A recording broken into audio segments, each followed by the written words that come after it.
Next up, we have our Darius build. We're leaning more towards yellow here. You guys know that on the channel here, I've played the majority red build. And when you see a yellow build, you're leaning into baited hook, which we do see here. Starting off with our battlefields, War Camp, Arena's Greatest, solid for aggro, makes sense.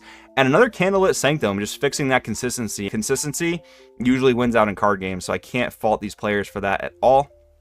Going to the main deck, for our chosen champion, I don't think we see any copies of yellow Darius, which I am surprised a little bit in a mono yellow build, but still red Darius is fantastic. Only having to recycle one red makes it work plenty well in an almost quote-unquote mono yellow build. But going into the rest of our units, we do have 2 Pouty Poro. I really have to revisit this card because it's just showing up in more top lists.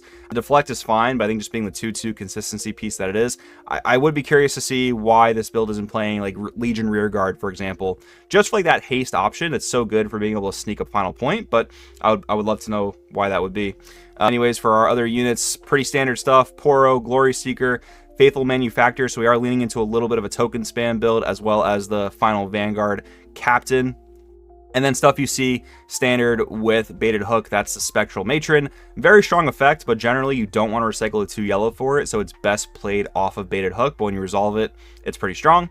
And the 3x Grand Stratagem, something that you thought Victor would play, but it's actually here in Darius. Incredible card for a go-wide board to be able to just finish the game with, so it makes a lot of sense in a more yellow variant of Darius for sure.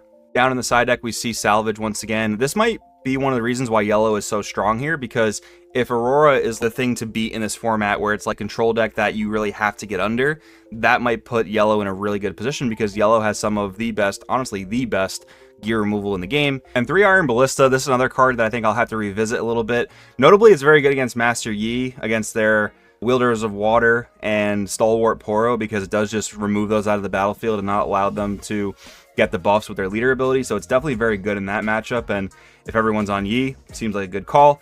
And then 2 Brynmere Thundersong, fantastic for when you have game but don't want to deal with things like Hidden Blade, various battle interruptions. Very solid sideboard card for sure.